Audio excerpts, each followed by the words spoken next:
સાથીઓ, આપ જોઈ રહ્યા છો બહુજન સમાજ ટીવી।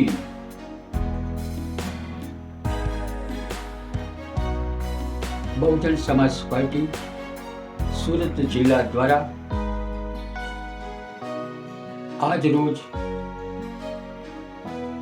સુરત ખાતે માન દરવાજા આગળ આવેલ ડૉક્ટર બાબા સાહેબ આંબેડકર ભવનની અંદર બહુજન સમાજ પાર્ટી કાર્યકર્તા સંમેલન યોજાયું હતું અને નિહાળીએ આજનો આ કાર્યક્રમ બહુજન સમાજ પાર્ટી સુરત જિલ્લા દ્વારા યોજેલ કાર્યકર્તા સંમેલન।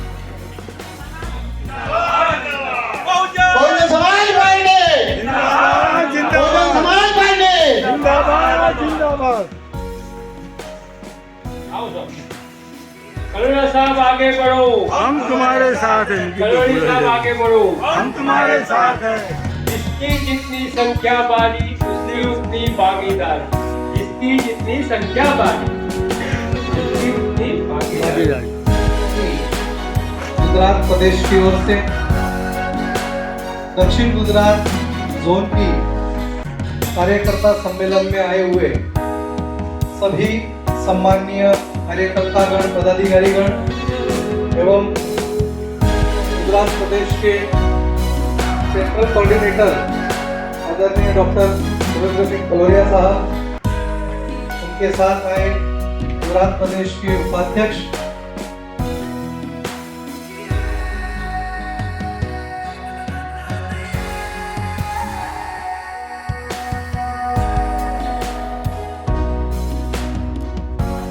दुलाभाई भांभोर साहब, साथ ही में गुजरात प्रदेश के प्रभारी एवं साउथ गुजरात के जोन इंचार्ज आदरणीय रतिलाल ठाकरिया साहब, साथ में बड़े लंबे अरसे से बहुजन समाज पार्टी के अंदर काम कर रहे हैं वैसे गुजरात प्रदेश के महासचिव आदरणीय रमेश भाई पटेल साहब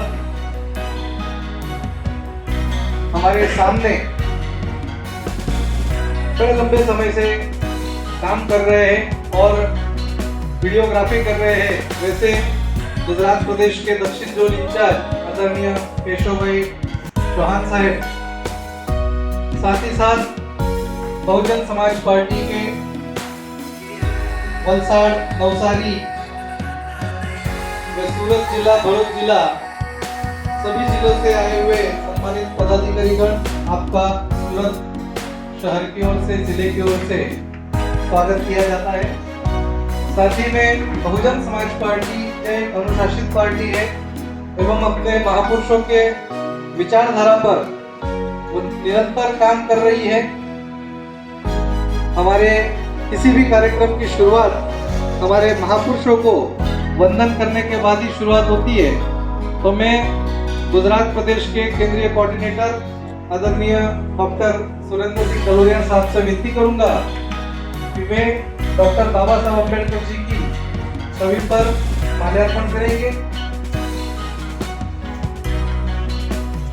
साथ ही में गुजरात प्रदेश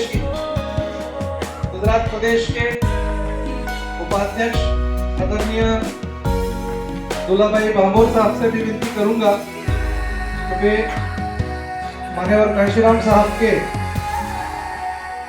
छवि पर माल्यार्पण करेंगे। डॉक्टर बाबा साहब अम्बेडकर जी अमर रहे, डॉक्टर बाबा साहब अम्बेडकर जी अमर रहे।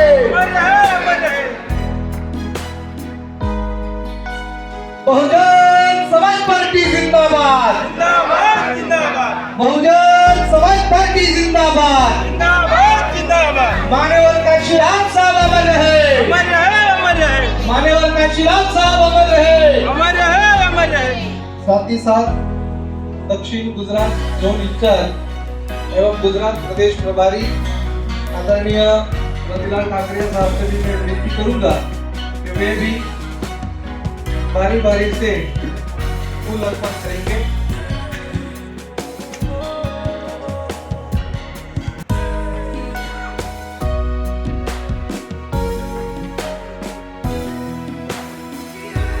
साथ ही साथ आदरणीय रमेश भाई पटेल साहब से भी मैं विनती करूंगा कि वे भी डॉक्टर बाबा साहब अम्बेडकर जी एवं मान्यवर कांशीराम साहब जी को फूल माल्यार्पण अर्पण करेंगे। साथ ही साथ मैं गोविंद भाई वेलारी जी जो नवसारी जिला के प्रभारी है, उनसे भी मैं विनती करूंगा कि वे भी यहाँ पर आकर मान्यवर कांशीराम साहब एवं डॉक्टर बाबा साहब अम्बेडकर जी के छवि पर फूल अर्पित करेंगे। साथ ही साथ सूरत जिला के मैं केशव भाई चौहान साहब से विनती करूंगा कि वे भी फूल अर्पण करेंगे।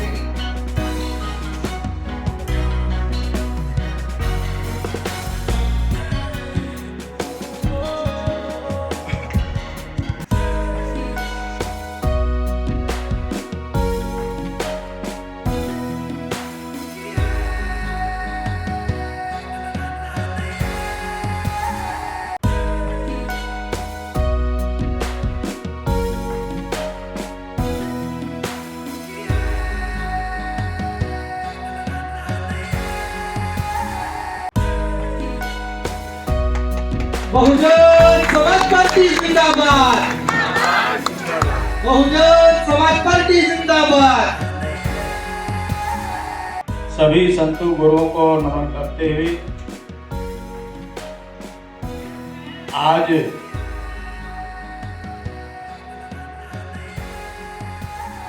सूरत के अंदर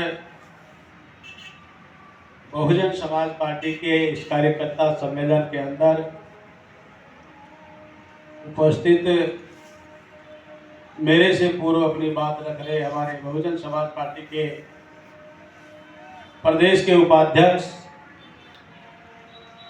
और ट्राइबल लीडर, रेलवे से सीनियर सेक्शन इंजीनियर से रिटायर्ड दाहोद से चलकर हमारे बीच में आए प्रदेश के उपाध्यक्ष श्री धूलाभाई भाभोर जी, हमारे बीच में इस साउथ गुजरात के बहुजन समाज पार्टी के जोन के इंचार्ज और लंबे अरसे से इस मूवमेंट में लगे श्री रतिलाल ठाकरिया जी, हमारे बीच में बहुजन समाज पार्टी के साउथ गुजरात के जोन के incharge retired bank officer Shri Ramesh Patel ji, Bahujan Samaj Party के प्रदेश के महासचिव मीनाबेन राजपूत जी,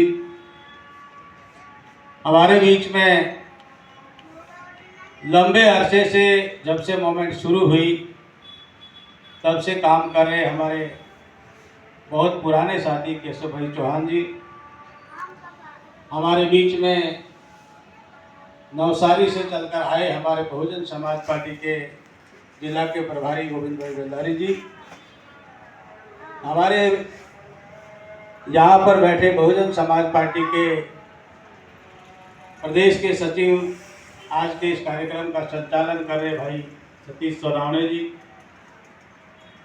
सूरत जिला के हमारे सम्मानित अध्यक्ष ईमानदार मेहनती श्री मलखान वर्मा जी, हमारे सूरत शहर की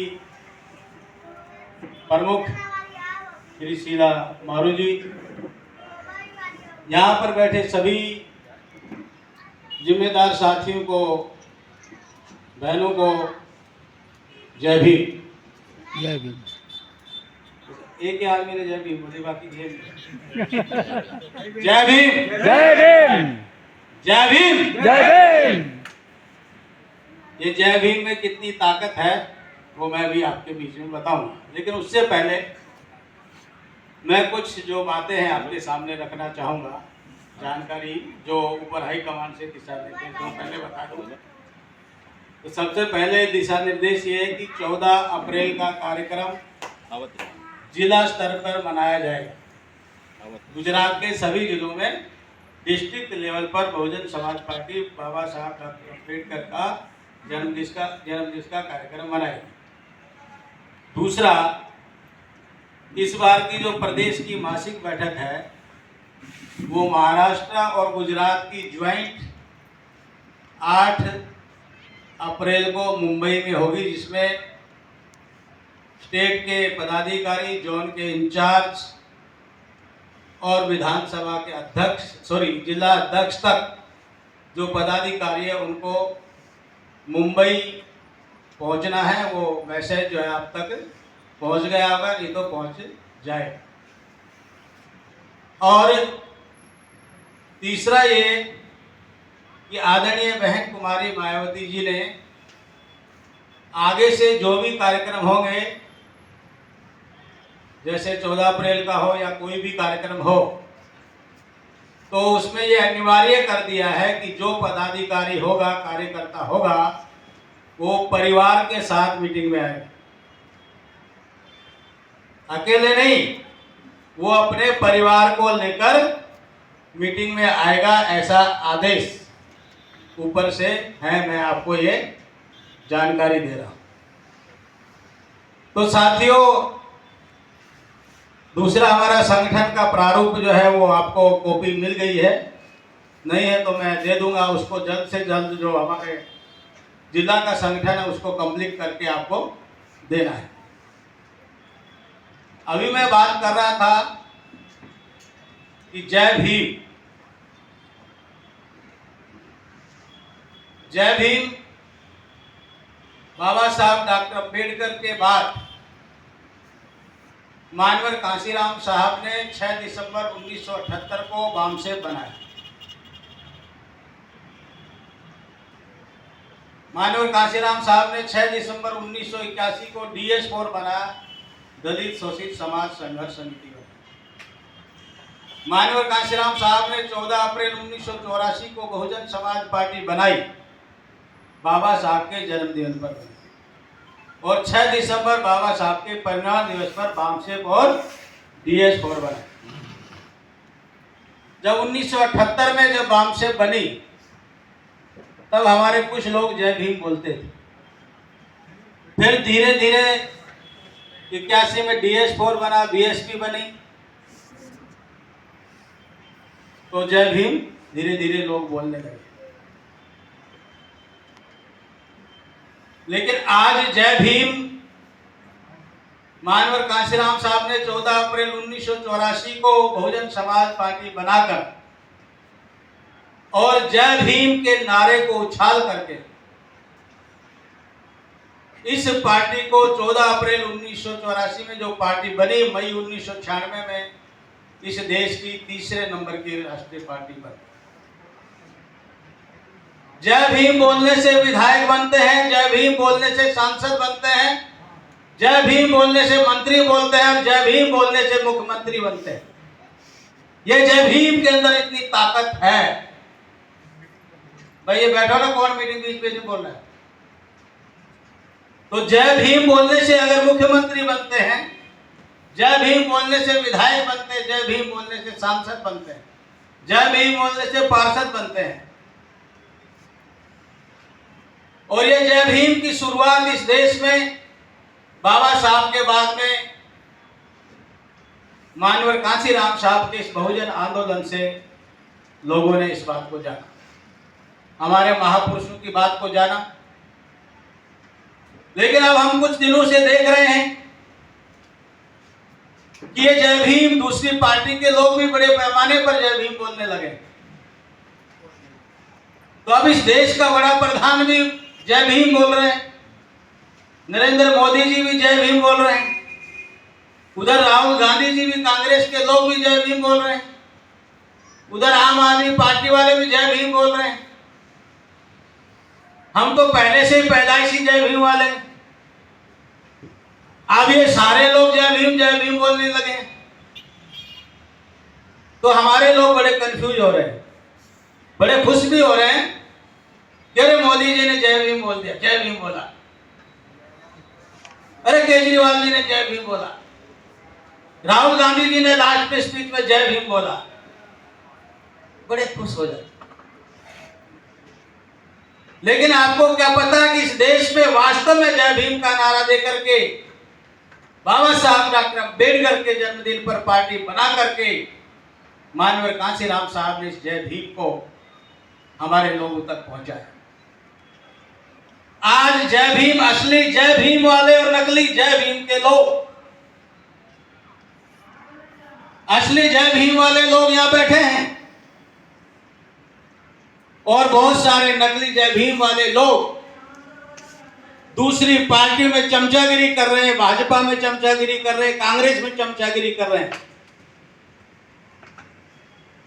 हमें मिलते हैं तो वो जय भीम बोलते हैं, कांग्रेस में काम कर रहा है वो भी जय भीम, हमारा शेड्यूल कास्ट का व्यक्ति जय भीम बोलता है। भारतीय जनता पार्टी का भी अगर कोई व्यक्ति मिल जाता है तो वो भी हमारे साथ जय भीम करता है, शेड्यूल कास्ट का व्यक्ति। आम आदमी पार्टी वाले भी जय भीम बोलते हैं। लेकिन क्या आपने देखा कि कांग्रेस पार्टी, जिस पार्टी ने बाबा साहब डॉक्टर अम्बेडकर को उनके जीते जी चुनाव में हराने का काम किया, उनके प्राइवेट सेक्रेटरी को उनके सामने चुनाव लड़ा करके बाबा साहब डॉक्टर अम्बेडकर को चुनाव ही नहीं हराया, पंडित जवाहरलाल नेहरू जी खुद प्रचार करने गए उनके विरुद्ध में और बाबा साहब को चुनाव हराने का काम। और इतना ही नहीं, बाबा साहब डॉक्टर अम्बेडकर हमारे लोगों के लिए कुछ करना चाहते थे। उनको जब सरकार बनी तो इस देश का कानून मंत्री बना दिया। बहुत बहुत स्वागत है भाई, आप लेट आए लेकिन बहुत सही टाइम पे है, बहुत बहुत स्वागत। बैठिए। अच्छा, मैं एक चीज और अभी कह दूं कि हमारे कुछ लोग ये मन से कह रहे थे कि बहुत कम लोग हैं, तो ईमानदारी से बोलो कि हम यहाँ बैठे कम है? बताओ कम है क्या? इस सूरत के लिए तो इतने लोग बहुत है, क्या जरूरत है यार ज्यादा लोगों की? इतने लोग अगर झंडा पकड़ करके गलियों में निकल जाएं तो इस सूरत शहर में बहुजन समाज का संगठन मजबूत हो सकता है। हमें ईमानदार लोग चाहिए, फालतू भीड़ से हमें कोई मतलब नहीं। फालतू भीड़ चाहिए, अगर कोई जनसभा हो तो ठीक है, गाड़ियां भर भर के लोगों को हम गाड़ी, अगर इसी सूरत में हम कुछ गाड़ियां लगा देते, 10-20 4 व्हील भेज देते, तो मुझे लगता है कि कुर्सियां भी भर जाती, लोग खड़े भी रहते और जिंदाबाद चलता रहता और हमें पता ही नहीं चलता कि कौन अपना कौन पराया, पता ही नहीं चलता। लेकिन अभी पता तो है कि सब अपने लोग बैठे हैं, भीड़ का हिस्सा नहीं है।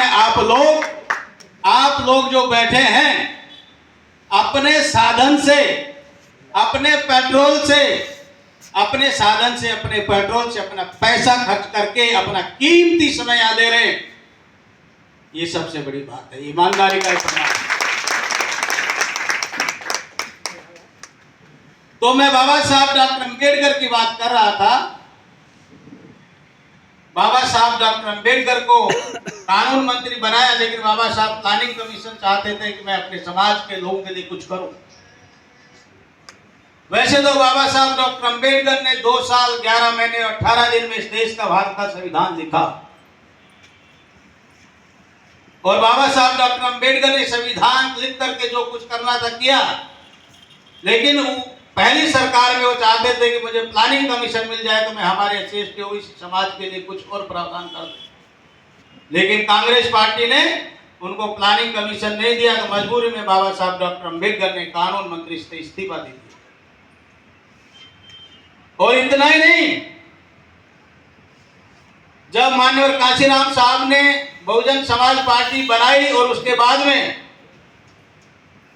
जब 1990 के अंदर वीपी सिंह इस देश के प्रधानमंत्री बने तो बहुजन समाज पार्टी ने उनको बाहर से समर्थन दिया और समर्थन के आधार पर शर्त रखी थी। पहली शर्त थी कि मंडल कमीशन को लागू करेंगे और दूसरी शर्त यह थी कि बाबा साहब डॉक्टर अंबेडकर को भारत रत्न देंगे। बाबा साहब डॉक्टर अंबेडकर को 1956 के बाद 1990 में इतना बीच में कांग्रेस का राज रहा, कभी बाबा साहब डॉक्टर अंबेडकर को भारत रत्न कांग्रेस पार्टी ने नहीं दिया। अगर किसी ने दिया तो बहुजन समाज पार्टी के संस्थापक माननीय कांशीराम साहब के इस आंदोलन के कारण 1990 में वीपी सिंह को प्रेशराइज करके बाबा साहब डॉक्टर अंबेडकर को भारत रत्न दिलाने में भी अगर किसी का रोल है तो बहुजन समाज पार्टी का रोल। अभी तो देख रहे हैं कि लोग अपने आप को ही भारत रत्न दे रहे हैं। अभी ये आडवाणी जी को दे दिया। हमारी ट्राइबल समाज से बिलोंग करने वाली राष्ट्रपति द्रौपदी मुर्मू जी को उनको घर भेजा, उनका स्वागत करे, घर जाकर के भारत रत्न दिलाया। एक राष्ट्रपति को द्रौपदी मुर्मू जी को आडवाणी जी के घर लेके गए और वहां पर भारत रत्न दिलाया। इतना सम्मानित पोस्ट को हमारी आदिवासी समाज की एक बहन को। जब मैं कॉलेज में पढ़ता था तो एक बार की बात है, तमिलनाडु के चीफ मिनिस्टर एमजी रामचंद्रन जो एक फिल्मी स्टार भी थे और वो मुख्यमंत्री भी रहे, अचानक उनका देहांत हो गया। जब मैं कॉलेज में था तो सभी कॉलेज सबने बोला कि भाई जल्दी से जल्दी सब इकट्ठे हो जाओ, असेंबली का सब प्रिंसिपल आए और उन्होंने घोषणा की कि भाई ऊपर से आदेश है, एमजी रामचंद्रन जी का देहांत हो गया, तमिलनाडु के मुख्यमंत्री जी का, आप 2 मिनट मौन रखना है और उसके बाद में सब लोग की छुट्टी। कॉलेज की बात बता रहा। तो हम लोग इकट्ठे हो गए, 2 मिनट का मौन रखने के लिए घोषणा कर दी।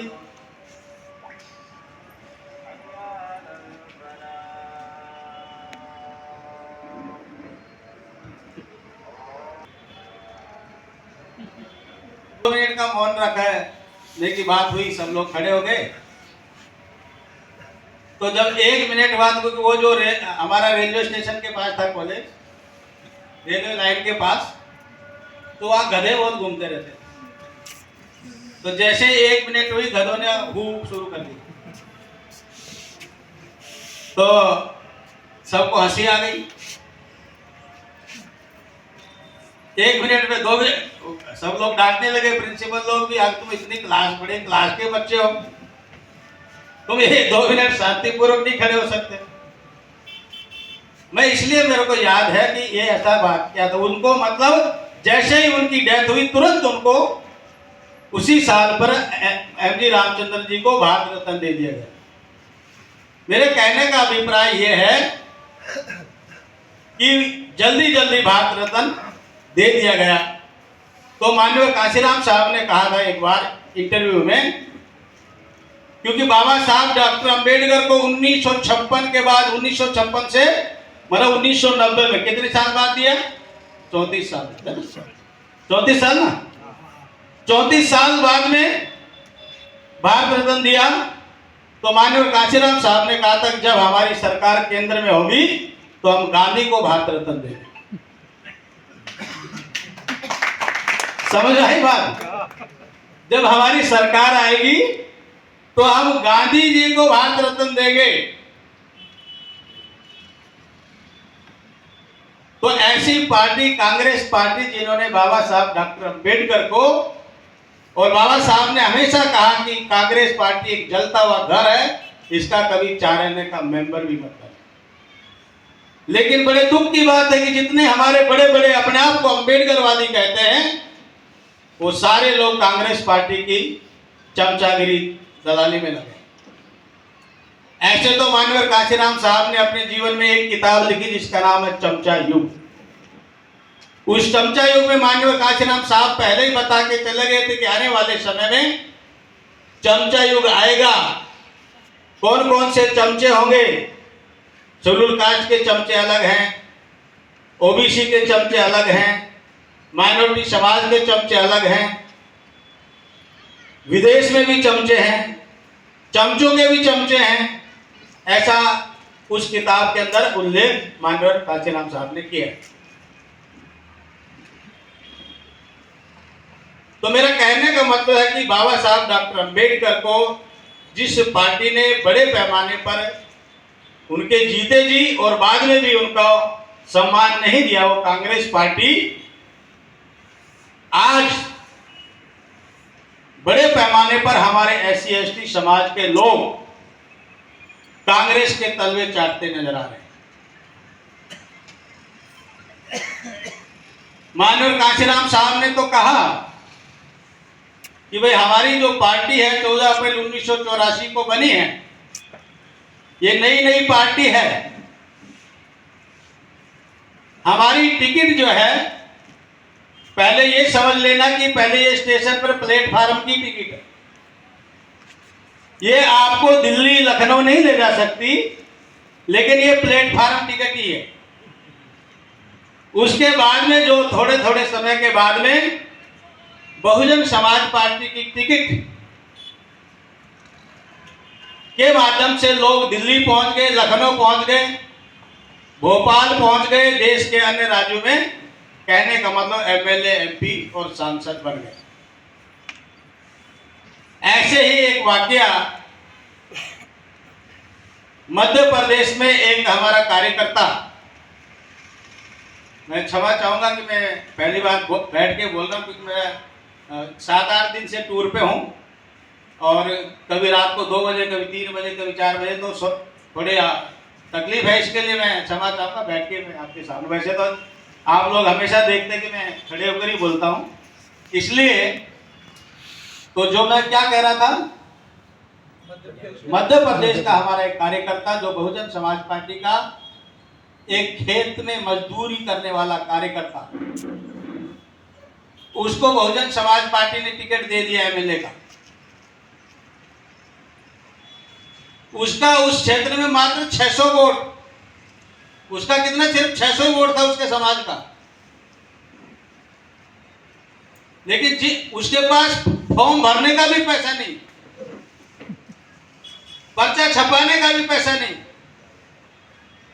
लेकिन हमारे पुराने कार्यकर्ता जैसे रमेश पटेल जी बैंक में हैं, ऐसे हमारे दूल्हा भाई बाबूवर हैं, रतिलाल ठाकरे जैसे पुराने बुद्धिजीवी लोग, जिसके वहां खेतों में काम करता था, उसके पास गए कि भाई ये आपके यहाँ खेतों में काम करता है, गरीब आदमी है, तो आप इसको थोड़ी मदद कर दो पैसा डिपॉजिट भरने के लिए। और वो आदमी जो उनका जिसके यहाँ खेतों में काम करता, वो भी एमएलए का चुनाव लड़ रहा था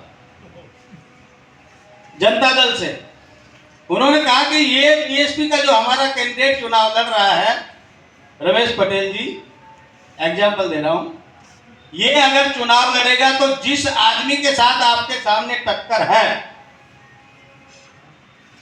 उसका वोट काटेगा, आपको उसका फायदा मिलेगा। समझ रहा है? तो वो आदमी सोचा कि यार ठीक है, मेरा गरीब आदमी है, तो उसने क्या काम किया, डिपॉजिट भरने के लिए पैसा दे दिया, थोड़ा कॉम्प्लेक्स छपा दिया। अब हमारे संगठन के लोग तो बड़े कैटराइज हैं। बहुजन समाज पार्टी का कार्यकर्ता इस देश में सबसे ज्यादा अनुशासित, इस देश के अंदर ही नहीं दुनिया में अगर कोई अनुशासित पार्टी है, कैडराइज पार्टी है, तो वो बहुजन समाज पार्टी है।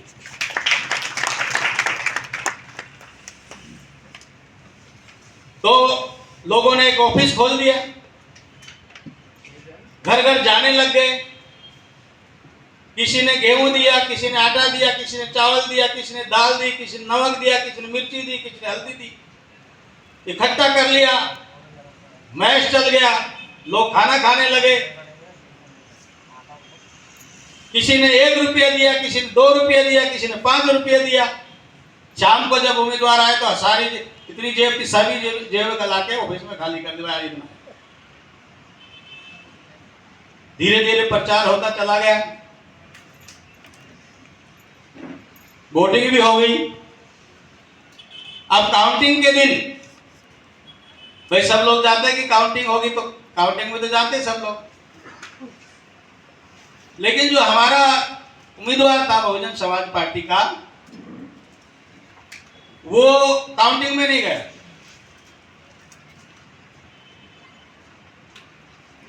उसको ये पता था कि मैं चुनाव नहीं जीत रहा, इसलिए वो काउंटिंग में नहीं गया। लेकिन उस समय पर तो ईमानदारी चलती थी, अभी तो ईवीएम के माध्यम से बेईमानी स्टार्ट हो गई है। पहले पेपर पर चुनाव थे, तो जो ऑब्जर्वर होता है, काउंटिंग होती है, काउंटिंग के बाद में जो व्यक्ति चुनाव जीतता है, कोई भी हो, उसको एक जो आईएएस अधिकारी होता है वो एक प्रमाणित कॉपी देता है, सर्टिफिकेट देता है कि ये व्यक्ति इस विधानसभा से चुनाव जीत गया, उसका पूरा सर्टिफिकेट देता है, प्रमाण पत्र देता है। तो वो हमारा व्यक्ति चुनाव जीत गया, प्रमाण पत्र किसको दे? तो कलेक्टर ने, उस समय पर एम्बेसडर गाड़ी चलती थी, अभी तो नहीं चलती है, पहले एम्बेसडर रेड लाइट के अधिकारी सरकार में एम्बेसडर गाड़ियां चलती थी। तो कलेक्टर ने अपनी गाड़ी और 2 पुलिस वालों को भेजा कि भाई जाकर के उनको लेके आओ, प्रमाण पत्र तो दो यार। अब एम्बेसडर गाड़ी लेकर के 2 पुलिस वाले उनके घर पे पहुंच गए। वो बैठा था अपना घर पे, उसने देखते सोचा घर पुलिस क्यों आई, पुलिस आई, वो थोड़ा घबराया। उसने बोला कि साहब कलेक्टर साहब ने बुलाया, आप विधायक बन के चुनाव जीत गए हैं। उसने सोचा है किसी ने मजाक करने के लिए मेरे पास किसी ने भेजा। मतलब उस आदमी को भी भरोसा नहीं था कि मैं विधायक बन गया हूं। मेरा कहने का मतलब, अगर संगठन मजबूत हो तो ऐसे लोग भी बहुजन समाज पार्टी में विधायक सांसद बने हैं, आप भी बन सकते हो। अब हमारे बहुत सारे लोग चुनाव में देखते हैं कि अभी पैसे का बड़ा रेलम छेद होने लगी, पैसा बड़े पैमाने पर चुनाव में खर्चा होने लगा है।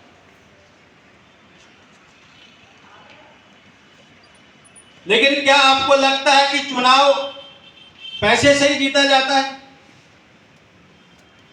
अगर आप इस भ्रम में हैं कि पैसे के आधार पर ही चुनाव जीता जाता है, तो ये आपका गलत भ्रम।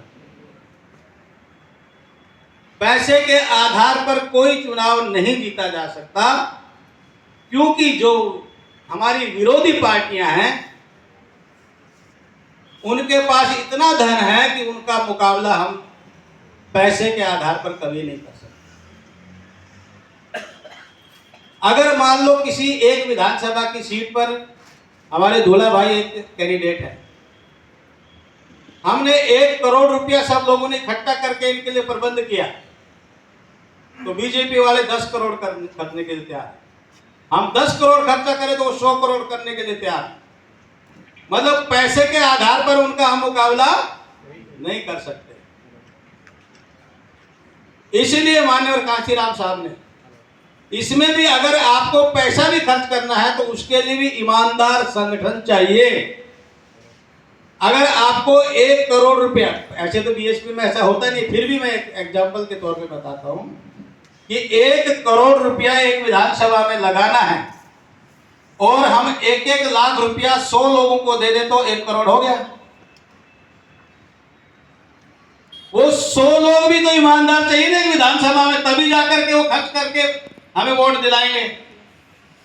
लेकिन मैं दावे के साथ कहता हूं कि 100 लोगों को आप 1-1 लाख रुपया दे दो, 99% पैसा अपने घर में रख लेंगे, कोई निकलने वाला नहीं, कोई वोट नहीं देगा। अगर वो भी ईमानदार लोग चाहिए। अगर हमारे पास पैसे का भी प्रबंध करें तो उसके लिए भी ईमानदार संगठन की जरूरत है।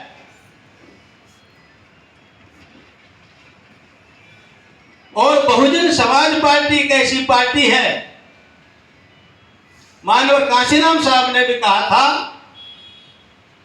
कि हम विरोधी पार्टियों का जो अगर कोई 1 करोड़ खर्चा करता है तो बहुजन समाज पार्टी का कार्यकर्ता उम्मीदवार 1 लाख रुपए में उसको मुकाबला कर सकता है। 1 करोड़ का मुकाबला 1 लाख रुपए में कर सकता है, उसका संगठन अगर मजबूत है। और बहुत सारे ऐसे लोग भी आज भी हैं जो बिना पैसे ही चुनाव जीत जाते हैं। कैसे? अगर उसका समाज उसके साथ है तो वो वोट और नोट दोनों देता है, वोट भी देता है और नोट भी देता है।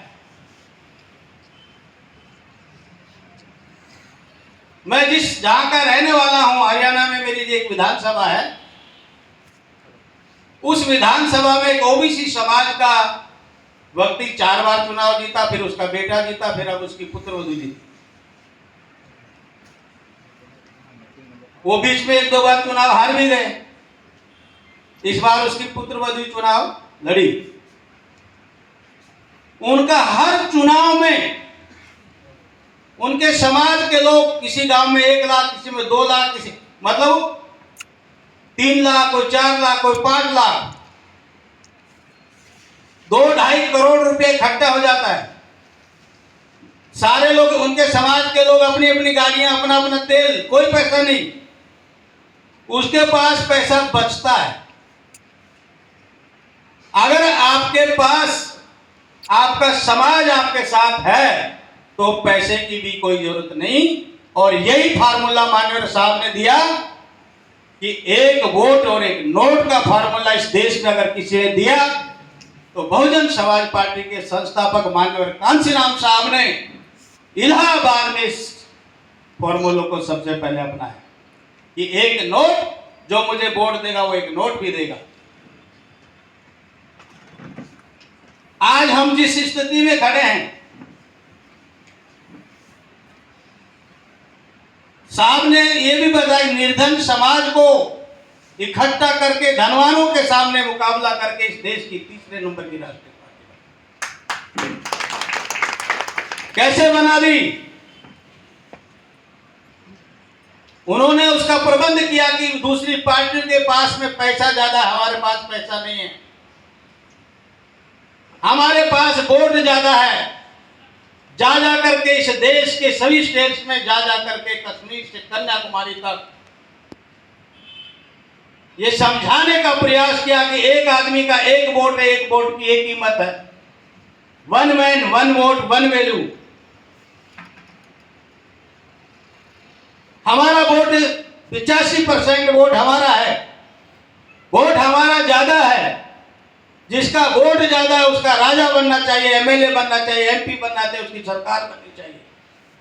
लेकिन दुख की बात है कि जिसका वोट ज्यादा नहीं, उसकी सरकार बन रही है क्योंकि उसके पास नोट ज्यादा है।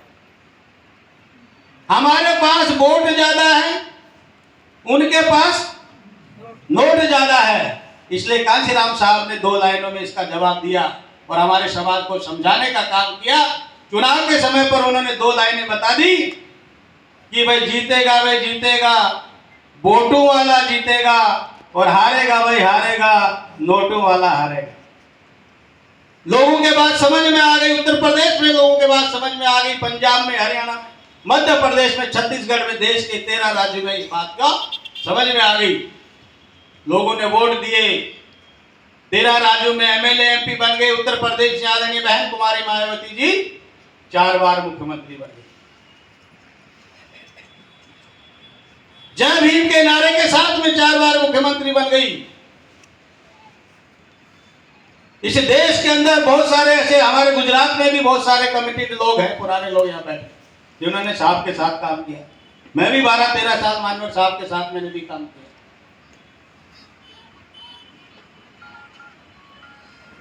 बहुत सारे लोग ऐसे सोचते होंगे कि गुजरात में हम लोग जो, ठीक है, उत्तर प्रदेश में लोग एमएलए एमपी बन गए, बहन जी 4 बार सीएम बन गई, वहां तो उत्तर प्रदेश के लोगों ने 4 बार सत्ता का मजा ले लिया। लेकिन हमको क्या मिला? गुजरात के इन लोगों को क्या मिला?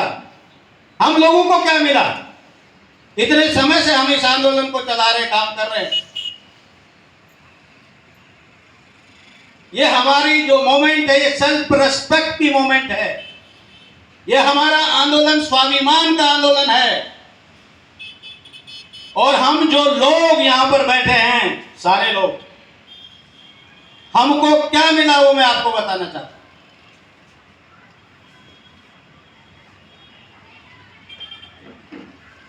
इस बहुजन समाज के आंदोलन के कारण, इस बहुजन समाज पार्टी के आंदोलन के कारण आज हम, हमारे समाज पर कोई अगर अन्याय अत्याचार करता है, अगर सूरत में हमारे समाज के किसी व्यक्ति पर, किसी बहन पर अगर कोई बात आती है, तो यहाँ की शहर की अध्यक्ष शीला मारू जाकर के कमिश्नर के सामने बात करने की हिम्मत रखती है कि बहुजन समाज का। जरूरी नहीं है कि हम एमएलए बने, एमपी बने। यह हमारा आंदोलन है, सामाजिक परिवर्तन और आर्थिक मुक्ति का हमारा आंदोलन है, सेल्फ रेस्पेक्ट का हमारा आंदोलन है, स्वाभिमान का हमारा आंदोलन है। अगर नवसारी में हमारे समाज के, आदिवासी समाज पर कुछ बात होगी, तो हमारे रमेश पटेल जाकर के एसपी कलेक्टर को जाकर के बात करने की हिम्मत रखते हैं, अपनी आवाज को बुलंद करने की हिम्मत रखते हैं। ये बहुजन समाज पार्टी। आज ही रतिलाल ठाकरिया जी बता रहे थे कि एक 7 पास व्यक्ति चुनाव लड़ रहा था। इन्होंने सोचा मैं तो 8वीं पास हूं, मैं क्यों नहीं कर सकता? ये रतिलाल ठाकरिया जी हमारे आदिवासी समाज के नेता हैं, इस बहुजन समाज के नेता हैं, और 1987 में बहुजन समाज पार्टी की टिकट पर चुनाव जीते हुए तालुका पंचायत में जब 4 लोग जीत कर आए 87 में, 1987 में। आज गुजरात के अंदर शेड्यूल्ड कास्ट के साथ साथ अगर बहुजन समाज पार्टी में कंधे से कंधे मिलाकर अगर कोई काम कर रहा हो, हमारा आदिवासी समाज के बारे। आज गुजरात में एससी और एसटी समाज के लोग हमारे भाईचारा के आधार पर पूरे गुजरात में अगर इस बहुजन समाज में ऐसे तो हमारा एससी एसटी ओबीसी और माइनॉरिटी समाज 85% समाज का हमारा आंदोलन है। माननीय काशीराम साहब ने 85 और 15 का फॉर्मूला भी दिया, नारा दिया कि वोट हमारा, राज तुम्हारा, नहीं चलेगा, नहीं चलेगा। समझाने का प्रयास किया, अनपढ़ आदमी को समझाना का एक पेन निकाल करके समझा दिया। इस देश में 15 और 85 का फॉर्मूला, गरीब से गरीब आदमी, अनपढ़ से अनपढ़ आदमी को बात समझ में आ जाए।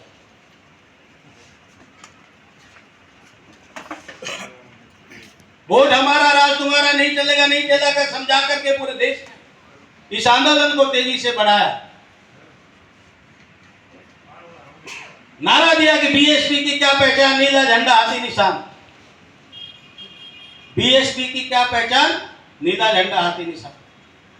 आपने इतने सब यहाँ पर झंडे लगाए, बाहर रोड तक देख रहे हाथी के झंडे, बहन जी का पार्टी के झंडे। जैसे ही हम इंटर हुए तो झंडे झंडे लगे।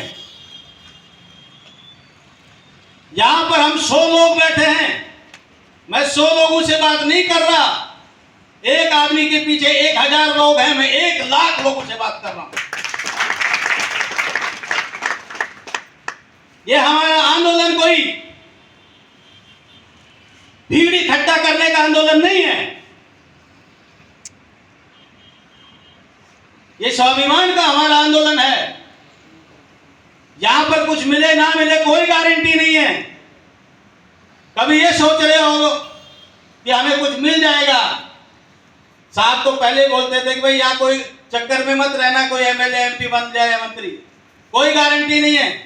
बन भी सकते और नहीं भी बन सकते।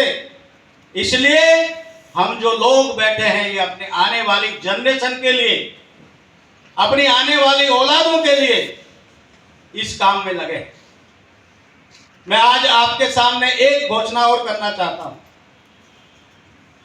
कि इस भारत देश के अंदर सबसे ज्यादा स्टैचू, मूर्ति बाबा साहब डॉक्टर अम्बेडकर की हैं, दुनिया में सबसे ज्यादा, है कि नहीं?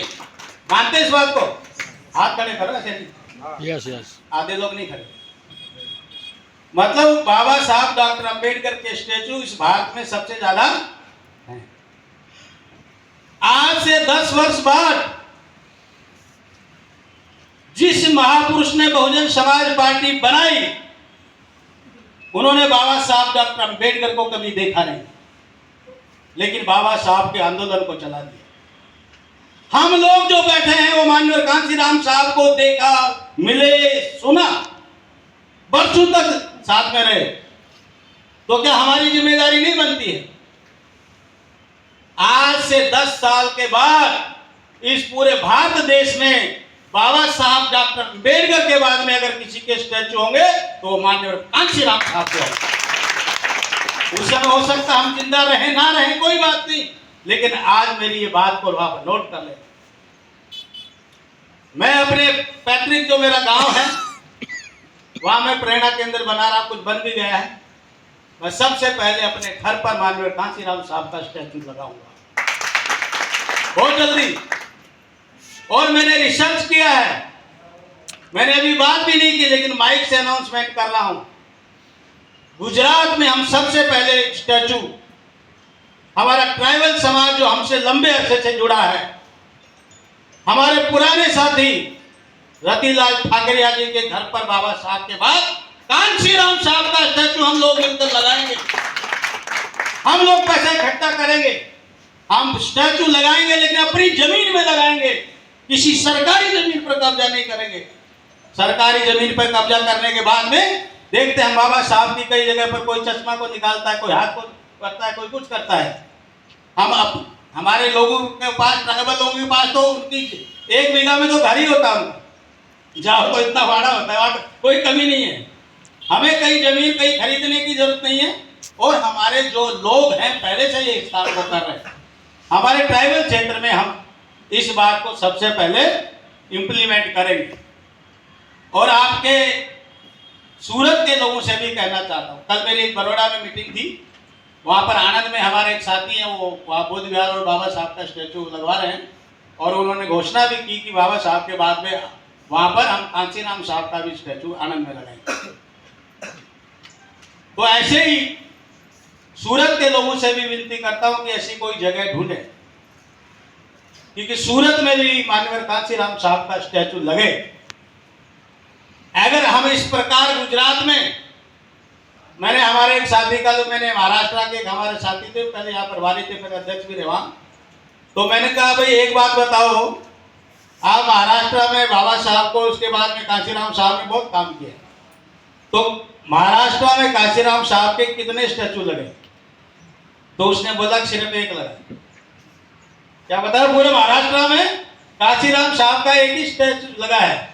मैंने कहा यार तुम तो बड़े नालायक, इससे ज्यादा तो गुजरात में भी लगाने जा रहे, दिसंबर तक ही कुछ लगा, उसको क्रॉस कर देंगे, दिसंबर तक ही हम इसी साल में हम कुछ स्टैचू लगा देंगे।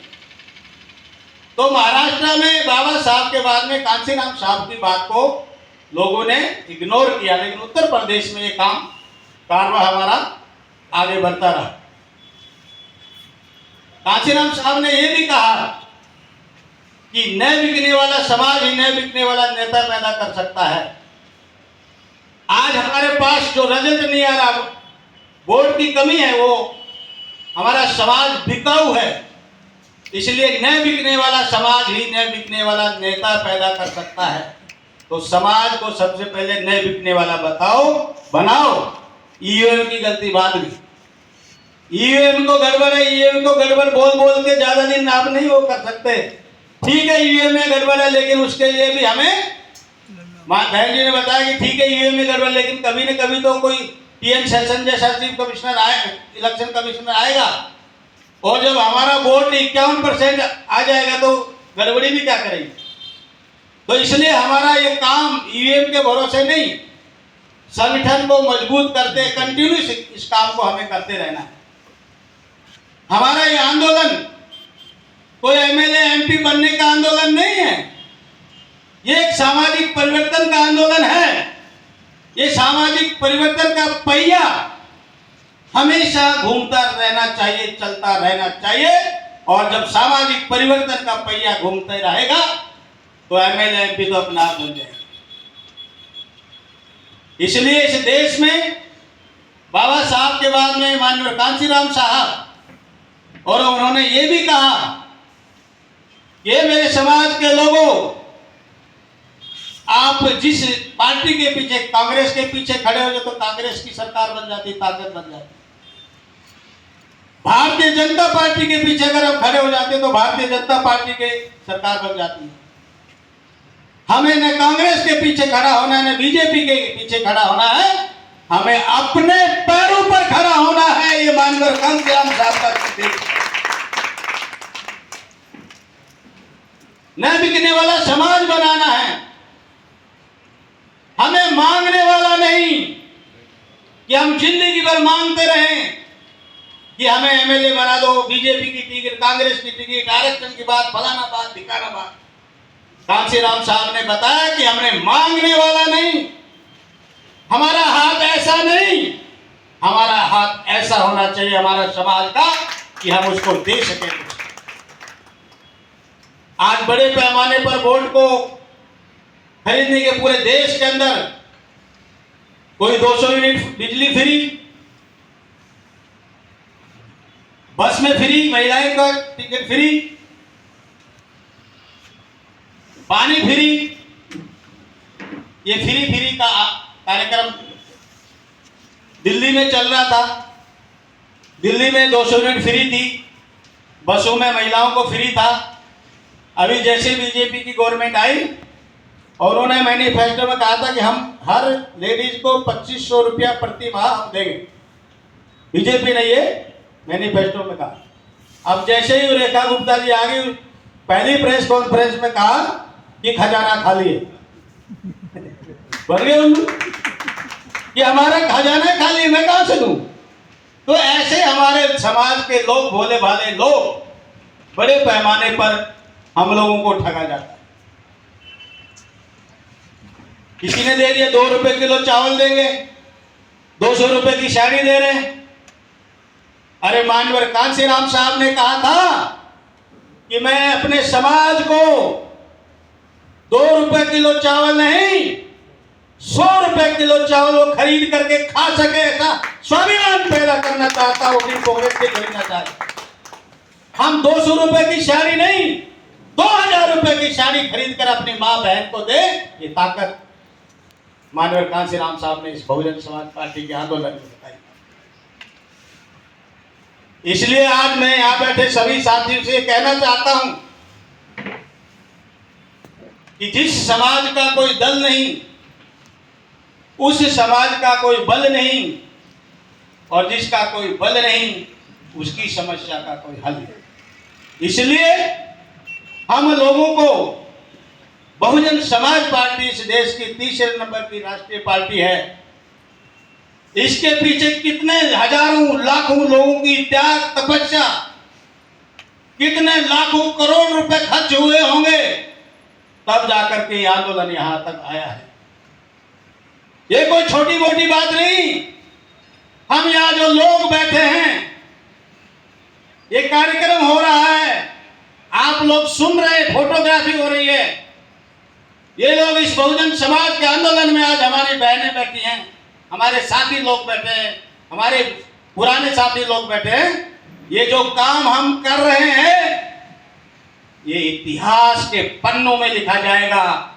आने वाले समय में जब किताबें छपेंगी तो बताया जाएगी कि सूरत में कौन काम कर रहा था, वलसाड़ में कौन काम कर रहा था। रतिलाल ठाकरे जी 1987 में बहुजन समाज पार्टी के बैनर पर चुनाव जीते थे। हमारे भूरा भाई दूल्हा भाई भाभोर, एक रिटायर्ड सेक्शन इंजीनियर, जा करके आदिवासी समाज में काम कर रहे हैं।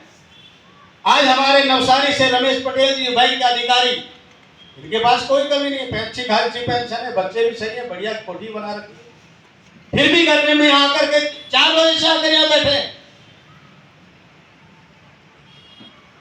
हमारे वेलारी जी को बताया कि अभी चुनाव के समय पर 2 बार उनका ऑपरेशन हो गया, फिर भी आकर यहाँ बैठे हैं। यहाँ कुछ मिल रहा है? इसलिए जो हम काम कर रहे हैं, इतिहास के पन्नों में लिखा जाएगा, और आने वाली औलादें, हमारी जनरेशन, जिन महापुरुषों का चित्र यहाँ लगा है, इस बैनर में क्यों चित्र लगा है? क्योंकि इन्होंने अपने आप के लिए नहीं, अपने समाज के लिए, कौम के लिए काम किया, इसलिए चित्र यहाँ लगा। हम सब जो लोग यहाँ बैठे हैं, ये कोई हम अपने लिए नहीं, हर आदमी अपनी अपनी जगह पर काम कर रहा है, संतुष्ट है, कोई बड़ी बात नहीं, 2 वक्त की रोटी सब खा रहे हैं। लेकिन आने वाले समय में, आज से 25-50 साल बाद, जब का आपका नाती पोता आपके घर पर दीवार पर आपका फोटो देखेगा और कहेगा कि ये मेरा दादा जिसने बहुजन समाज के आंदोलन में काम किया, अपने गर्व महसूस करेगा। आपके समाज में आपके लोग आपका फोटो लगाएं। हम बाबा साहब नहीं बन सकते, कांचीराम साहब नहीं बन सकते, लेकिन कम से कम अपने एरिया में समाज का काम इतना करें कि आने वाली जनरेशन 100 साल तक हम लोगों को याद करे। यही काम करने के लिए मैंने अपने घर पर प्रेरणा केंद्र बनाया। सभी महापुरुषों के टाइल्स में, कुछ लोग मेरे घर पे मेरे बेटे की शादी में लास्ट ईयर आए थे, उन लोगों ने देखा है टाइल्स पर जितने भी महापुरुष हैं, पूरे घर के चारों तरफ उन महापुरुषों के। और आपको एक अजीब बात सुनाना चाहता हूं। जब मैं 10वीं क्लास में पढ़ता था, 10th क्लास में, तब से मैं बीएसपी में काम, मतलब स्टूडेंट लाइफ से काम कर रहा हूं, 10वीं पढ़ता तब से। 95 में तो मैं पहले चुनाव लड़ लिया था, 1995 में। फिर 2002 में एमएलए का लड़ा, 2004 में मिसिर को पार्लियामेंट का चुनाव लड़ा। तो ये तो जब कोई नहीं होता था हम लोग लड़ते थे, लेकिन मैं 10वीं में पढ़ता था, तब मेरे दिमाग में आया था जब मेरी शादी होगी और लड़का होगा तो उसका पहला नाम उसका सिद्धार्थ रखूंगा, और मैंने अपने बेटे का नाम सिद्धार्थ ही रखा। जब वो पैदा हुआ, मेरे पीछे से नर्स ने पता नहीं क्या नाम लिख करके फॉर्म भर के दे दिया। मैं आया हॉस्पिटल में गया, मैं क्या है, बोले ये लड़के का ये है, सब ये है, ये लिख दिया, और उसमें लिख दिया हिंदू। मैंने कहा तेरे को किसने बोला मैं हिंदू? मैं तो बुद्धिस्ट हूं। मेरा कहने का मतलब, आज हम जो लोग यहां बैठे हैं, एक ऐतिहासिक काम को करने के लिए, एक संकल्प लेने के लिए यहां बैठे हैं। हमारा आंदोलन सेल्फ रेस्पेक्ट का है, स्वाभिमान का हमारा आंदोलन है। अभी देखा कुछ दिन पहले मोदी जी गए थे, कहा ट्रंप को मिलने, क्या हुआ? और बड़े दुख की बात है कि वहां से अमेरिका से गुजरात, हरियाणा, पंजाब के लोगों को हथकड़ी लगा के, पांव में जकड़ा वो लगा करके, मुंह छुपा करके, वहां से हवाई जहाज में हमें, हमारे इंडियन लोगों को छोड़ा है। और एक तरफ कहते कि मोदी जी मोदी जी मोदी जी। गुजरात के लोग थे, हरियाणा के लोग थे, पंजाब के लोग थे, उनको हथकड़ी लगाकर अमेरिका से यहां भेजा गया, जबकि वो दूसरा एक देश जो जिसको रूस के साथ में नहीं यूक्रेन, जेलेंस्की ने, वो गया बिना कोट टाई पैंट शर्ट में जाके बैठ गया ट्रंप के साथ में। उसने बोला ये क्या ड्रेस है, तो पैंट कोट पहन के आना चाहिए। उसने 2 टूक जवाब दे दिया। हिम्मत देखो ना उस आदमी की। सिर्फ वो क्या बोलते हैं, अपने कॉमेडियन था, कॉमेडियन से उस देश का राष्ट्रपति बन गया। पैंट शर्ट पहन के ट्रंप के सामने जाके बैठ करके बात करने लगा। हमारा मोदी जी, वो कुछ बोल रहा, वही हंस रहा। अरे क्या इस देश की वो बना रखी। इसलिए ये जो बात है, सेल्फ रेस्पेक्ट की बात है, हमारा स्वाभिमान का आंदोलन है। आप लोगों से ये कहना चाहता हूं, बात काफी टाइम हो गया है, इसलिए आप लोगों से ये कहते हुए कि आने वाले समय में इस सूरत के अंदर भी महानगर पालिका के चुनाव होंगे, गुजरात में जितने भी महानगर है उनके चुनाव होंगे। बहुजन समाज पार्टी सभी सीटों पर चुनाव लड़ेगी। किसी भी पार्टी से कोई अलायंस नहीं होगा, अपनी ताकत पर चुनाव लड़ेंगे। और इस सूरत के अंदर मैं दावे के साथ कहता हूं कि इतनी क्षमता है, इतने हमारे लोग हैं, हमारे कैडराई लोग हैं, हमारे यूथ के लोग हैं, ये इस 6-7 महीने का जो दिसंबर में चुनाव होंगे, जो 6-7 महीने बचे हैं, यहां पर हम लोग वार्ड में जाकर के, गलियों में जाकर के सबसे पहले तो हम एक अभियान चलाएंगे कि जितने भी बहुजन समाज पार्टी के पदाधिकारी हैं, कार्यकर्ता हैं, उनके घर पे बहुजन समाज पार्टी का झंडा फहराने का काम करेंगे। हम जाएंगे सब लोग टीम बना के, और ऊपर से, नीचे वाले से नहीं, ऊपर से शुरू करेंगे। जो प्रदेश के लोग हैं पहले उनके वहां से स्टार्ट करेंगे, फिर जिला में आएंगे, फिर विधानसभा में, और फिर वार्ड में। बात सही है कि नहीं? झंडा फहराएंगे और उनका जो भी पद है या बोर्ड ऐसे बनेगा। दूसरा, आप लोगों के सामने मैं ऐसे तो लंबे अरसे से मैं जिम्मेदार लोगों को ये कह रहा था कि भाई सूरत में बात हमारी आगे बढ़ सकती है, और सूरत महानगर पालिका पर अगर हम कब्जा कर लें तो पूरे गुजरात में बहुजन समाज पार्टी को हम हुक्मरान बना सकते हैं। माननीय साहब का सपना था कि बहुजन समाज को हुक्मरान समाज बनाकर रहूंगा, बनाने का मेरा मकसद है, तो वो तो करके चले गए। लेकिन हम काशीराम साहब तो नहीं है, लेकिन उनके दिखाए हुए रास्ते पर कुछ तो कर सकते हैं। इस सूरत के अंदर, इस गुजरात के अंदर हम लोगों ने भी ये कमिटमेंट किया कि हमारे जाने से पहले हम गुजरात में बहुजन समाज को हुक्मरान समाज बनाकर गए, और उसकी शुरुआत सूरत से। मैं आज ये जिम्मेदार लोगों के सामने घोषणा करता हूं, मैं सुरेंद्र सिंह कलोरिया आपके सामने ये शपथ लेता है, ये आपको मैं बता रहा हूं, डिक्लेयर करता हूं कि पूरे गुजरात में जो चुनाव हो रहे हैं होंगे महानगर के, जैसे कोई सांसद होता है वो अपने गांव को दत्तक ले लेता है कि इस गांव में मेरा प्रोग्रेस, इस गांव में लगाऊं। तो मैंने ये प्रण किया है कि सूरत शहर को मैं दत्तक लूंगा, और आपके साथ गली गली जाकर के बहुजन समाज की बात को आगे बढ़ाऊंगा। मैं तैयार हूं, बशर्ते कि आपकी तैयारी होनी चाहिए। मैं 6 महीने से चिल्ला रहा हूं कि 1-2 मकान, 2 रूम का एक मकान मुझे ढूंढ दो, तो मुझे होटल में नहीं रहना, मुझे सर्किट हाउस में नहीं रहना, लेकिन 2 कमरे का मकान 6 महीने से नहीं मिल रहा। 6 महीने बचे, 15 दिन का समय दे रहा हूं, नहीं मिला तो आप जानो मैं दूसरी जगह चल रहा। मेरे पास बहुत ऑप्शन। मैंने जामनगर में, मैं अभी गया था, हमारे 3 काउंसलर हैं, मैं जामनगर में भी समय देने के लिए वहां बात करके आया हूं। इसलिए जामनगर में वहां पर 1700 करोड़ का वहां पर बजट है। आपके यहाँ सूरत में तो सबसे ज्यादा बजट है, कितना है? 10,000 करोड़ का बजट है यहाँ महानगर का। ये बीजेपी, मोदी और अमित शाह घूम रहे ना जहाजों में, यहीं से घूम रहे सूरत के पैसे से। तुम लोगों की बात समझ में नहीं आ रही। 4,000 करोड़ पर गिराएंगे, बाकी का सब सरकार। आ गई ना बात। लेकिन हम तो ये नहीं बोल रहे भाई एक बार कब्जा कर लो, बाद में देख लेंगे जो होगा। आप लोग पार्षद बनेंगे, आप लोग मेयर बनेंगे, आप लोग डिप्टी मेयर बनेंगे, आप लोग स्टैंडिंग कमेटी के चेयरमैन बनेंगे। लास्ट में एक बात कहते हैं, मैं अपनी वाणी को विराम दूंगा कि हमारे एक बावला एक जगह है अहमदाबाद के पास, वहां पर एक हमारा पार्षद चुनकर आया, 10 साल पहले की बात बता रहा हूं। और वहां पर तब 3 लोगों का पैनल होता था, अब तो 4 का हो गया ना, पहले 3 का था। तो 9 वार्ड थे, 9 से 27 सीट थी। वहां पर क्या हुआ कि 13 भाजपा 13 कांग्रेस, एक बसपा।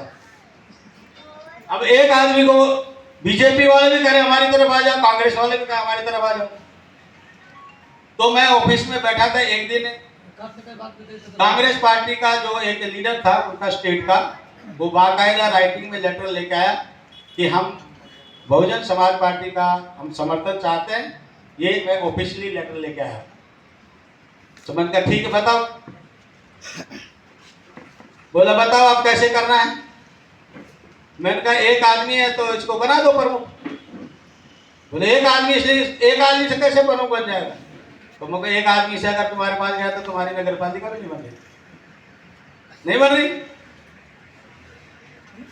मैं बोला आप क्या बनाना चाहते हो? तो बोला कोई ये बिजली उजली की जो कमेटी उमेटी होती है गटर वटर वाले, उसमें रख देंगे। मैंने कहा बात बनेगी नहीं भाई। 2 घंटा जब हो गया, उसके लास्ट में मैंने उसको 2 घंटा होने के बहुत जितना खींच सकता था मैंने खींचा। लास्ट में ये तय हुआ कि मैंने कहा भाई देखो अभी ज़्यादा बात नहीं करूंगा, लास्ट अंत में कह रहा हूँ, स्टैंडिंग कमेटी का चेयरमैन बनाना तो बताओ, नहीं तो बात खत्म। फिर वो बाहर निकला, मोबाइल से उनके प्रदेश के लोगों से बात करके आया और आकर के बोला कि ठीक है साहब, लेकिन एक रिक्वेस्ट है आपसे। तो बोलो। बोला ये स्टैंडिंग कमेटी का जो चेयरमैन होता है ना, जब बजट वो होता है और जब पेमेंट होता है चेक पर उसके साइन होते हैं, उसको समझा देना कि वो हमारे साथ कोऑपरेट करे। तो मैंने कहा पक्का वादा, मेरे को क्या लेना देना, अपना आदमी बन रहा मिल जाए, आज वो करोड़पति। और दूसरी बात सुनो, अभी ये चुनाव हुए उसी जगह पर इस बार क्या हुआ, 13 बीजेपी नहीं 14 बीजेपी 13 कांग्रेस। अरे वही दोबारा जीत के आ गया, अभी दोबारा अभी। अब क्या हो गया कि भाई एक आदमी अगर कांग्रेस की तरफ जाए तो 50-50 हो जाए, बीजेपी की तरफ जाएगा तो उसका वो मतलब उनकी सरकार बन जाएगी। अब बीच में पता नहीं क्या हुआ, उसके ऊपर कोई केस वेस भी चल रहे थे। मैंने फोन किया उसके लड़के को, बोला साहब आप एक रिक्वेस्ट है, बताओ। बोला हम लोगों ने कोई इस बार पद नहीं लिया है, लेकिन हमारे ऊपर बहुत सारे केस हो गए, तो हमने सारे केस निपटवा लिए। मैंने कहा चलो तुम्हारा भला हो, तुम करोड़पति भी बन गए, केस भी तुम्हारे सारे बहाल हो गए। तो एक आदमी नगर पालिका में जीत करके इतना बड़ा काम हो सकता है, तो सूरत में क्यों नहीं हो सकता? ये काम हो सकता है। झुकती है दुनिया, झुकाने वाला चाहिए। आज ये आप लोग बैठे हैं और हमारे ये एक मुझे ये दिया गया है सादर आमंत्रण है। आए रे लोग, आए कहाँ है? चलो मौर्य समाज के लोग आए थे, चले गए, लेकिन माननीय साहब ने तो 2 लाइनों में कहा था। क्या कहा था? मेरे सपनों का भारत सम्राट अशोक का भारत होगा। मेरे सपनों का भारत सम्राट अशोक का भारत होगा, ये बात माननीय साहब ने कही थी। हमारा आंदोलन इसी बात पर चलता है। हमारे महापुरुषों के आंदोलन की बात जो समता, स्वतंत्रता और भाईचारा के आधार पर, मानवता, इंसानियत का सबसे बड़ा आंदोलन इस देश में कोई ये पुण्य का काम कोई कर रहा है, तो ऐसे तो पुण्य और पाप में हम नहीं मानते हैं, लेकिन बहुजन समाज पार्टी एक इंसान बनाने का कार्यक्रम पूरे देश में चला रही है। एक बहुत बड़ा आंदोलन में हम लोग काम कर रहे हैं। हम सब लोग यहाँ पर इस आने वाले समय में इस कारवां को मंजिल तक पहुँचाएंगे, ऐसे आप भरोसा और विश्वास रखते हुए आपने मेरी बात, मुझे बहुत देर से आप झेल रहे, इसलिए आप लोगों का बहुत बहुत जय भारत, नमस्कार, बहुत बहुत धन्यवाद। कोऑर्डिनेटर हैं। तो इस प्रोग्राम का एक मकसद था कि जो जन जागरूक अभियान चलाते हैं, उस हिसाब से हमने एक हाँ जी, हम कार्यकर्ता के हिसाब से जो हमने पद खाली थे उस पद भरने का काम किया, और बहुत सारे हम लोग विधानसभा जो अध्यक्ष भी बनाए और वार्ड प्रमुख भी बनाए, और बहुत सारे कार्यकर्ताओं को भी हमने पार्टी में लिया। आज का दिन हमारा बहुत अच्छा रहा। क्या लगता है जिस तरह से लोग पार्टी में जुड़े, तमाम लोग पार्टी का ग्रहण किया, आने वाले जो चुनाव आ रहा है कॉर्पोरेशन में, उसमें क्या आप लोग को लगता है कि नहीं बीएसपी सफल होगी? आने वाले समय जिस हिसाब से बहुजन समाज पार्टी सूरत में काम कर रही है, सराहनीय है। आने वाले समय में हम 2-4 कॉर्पोरेटर तो निकाल ही लेंगे, ये पूरी हमारी दावा के साथ गारंटी है। क्या लगता है लोग ज़मीन पे काम कर रहे हैं बहुजन समाज पार्टी के, केवल दिखावा है? नहीं, ज़मीनी स्तर पर काम कर रहे हैं, वार्ड में जा रहे हैं, वार्ड में जो काम हो रहा है, बूथ में हो रहा है, सेक्टर में काम हो रहा है, घर घर एक वोट एक नोट का अभियान भी सूरत जिले में चल रहा है। तो पूरे बहुमत से हम लोग पूरे जोर शोर से काम कर रहे हैं पार्टी का, और लोगों को जो बहुजन समाज पार्टी की विचारधारा है, बहन जी ने अपने कार्यकाल में क्या क्या काम किया है उत्तर प्रदेश में, सब बताने का काम किया जा रहा है, और लोग बहुत भावित भी होते हैं और बहुजन समाज पार्टी से जुड़ने के लिए भी तैयार है और जुड़ भी रहे हैं, क्योंकि जब कोई व्यक्ति एक नोट देता है पार्टी को, एक नोट देता है तो नोट देने के साथ साथ वोट भी देगा, ये पूरा हमारा पूरा विश्वास है। क्योंकि ये जो आज नहीं, अब बरसों से चला आ रहा है, माननीय कांशीराम जी के ज़माने से चला आ रहा है कि एक नोट और एक वोट का, अगर जो नोट देगा तो वोट भी देगा, वोट देगा तो नोट भी देगा। इस हिसाब से आगे यही हम लोग आज चला भी रहे हैं। और आगे क्या रणनीति रहेगी? रणनीति यही कि पार्टी में कामकाज में जोरों शोर से लोग जुड़ रहे हैं, पार्टी में कामकाज कर रहे हैं और हमको बहुत उत्सुक है। हम अक्सर सूरत जिले में घूमते हैं और लोगों को जोड़ते हैं पूजन समाज पार्टी से। शुक्रिया, सही बात।